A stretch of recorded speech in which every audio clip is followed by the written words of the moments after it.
నమస్తే RTV news కి స్వాగతం। మీ సమస్య పరిష్కారమే మా లక్ష్యం। మీ సమస్యలను వాట్సాప్ చేయండి చాలు 9492726238। మా వార్తలు మీకు నచ్చినట్లయితే లైక్ చేయండి, షేర్ చేయండి, సబ్స్క్రైబ్ చేయడం మాత్రం మర్చిపోకండి। కొయ్యూరు కనకదుర్గ ఆలయంలో విశేష హోమాలు। హోమంలో పాల్గొన్న అనిశెట్టి శ్రీలక్ష్మి దంపతులు। దుర్గమ్మకు పావు కేజీ వెండి వస్తువులు వితరణ।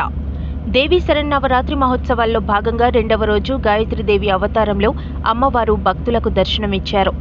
మండల కేంద్రం కొయ్యూరు మాణిక్యగిరిపై వెలసిన కనకదుర్గమ్మ ఆలయంలో శరన్నవరాత్రి మహోత్సవాలను ఆలయ కమిటీ ఆధ్వర్యంలో అంగరంగ వైభవంగా నిర్వహిస్తున్నారు।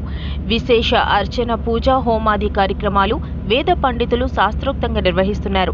శుక్రవారం కనకదుర్గ అమ్మవారిని గాయత్రీదేవి రూపంలో అలంకరించి భక్తులకు దర్శనమిచ్చారు। ఆలయం వద్ద ఆలయ ప్రధాన అర్చకులు కృష్ణ శర్మ, భ్రమరాంబిక సమేత మల్లికార్జున స్వామి ఆలయ అర్చకులు సాయి శర్మ, రమాకాంత్ శర్మల ఆధ్వర్యంలో వేద పండితులు ప్రత్యేక హోమ కార్యక్రమాలు నిర్వహించారు। కొయ్యూరు గ్రామానికి చెందిన భవానీ భక్తుడు అనిశెట్టి చిరంజీవి శ్రీలక్ష్మి దంపతులచే గణపతి హోమం, చండీ హోమం, మహారుద్ర హోమాలను వేద మంత్రోచ్చరణలతో శాస్త్రోక్తంగా ఘనంగా నిర్వహించారు। శుక్రవారం సాయంత్రం అత్యంత వైభవంగా నిర్వహించిన శ్రీచక్ర అర్చనకు చిరంజీవి దంపతులు పావు కేజీ వెండిని ఆలయానికి బహుకరించారు। నవరాత్రుల్లో రెండో రోజు శుక్రవారం కావడంతో అధిక సంఖ్యలో భవానీ మాలధారణ భక్తులు, మహిళలు ఆలయానికి చేరుకుని అమ్మవారికి ప్రత్యేక కుంకుమ అభిషేక పూజలు నిర్వహించి దర్శనాలు చేసుకున్నారు। ఆలయానికి వచ్చే భక్తులకు ఎటువంటి అసౌకర్యాలు కలగకుండా ఆలయ కమిటీ సభ్యులు ప్రత్యేక చర్యలు చేపట్టారు।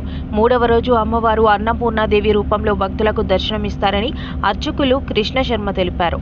నవరాత్రి మహోత్సవాల్లో భాగంగా ప్రతిరోజు ఉదయం అమ్మవారిని ఆయా రూపాల్లో అలంకరించి భక్తులకు దర్శన సౌకర్యం కల్పించనున్నట్లు ఆయన తెలిపారు। అలాగే ప్రతిరోజు ఆలయం వద్ద వివిధ ఆధ్యాత్మిక సాంస్కృతిక కార్యక్రమాలను నిర్వహించడం జరుగుతుందని, భక్తులంతా ఆయా కార్యక్రమాల్లో పాల్గొని జయప్రదం చేయాలని అర్చకులు కృష్ణ శర్మ, చిరంజీవి శ్రీలక్ష్మి దంపతులు కోరారు।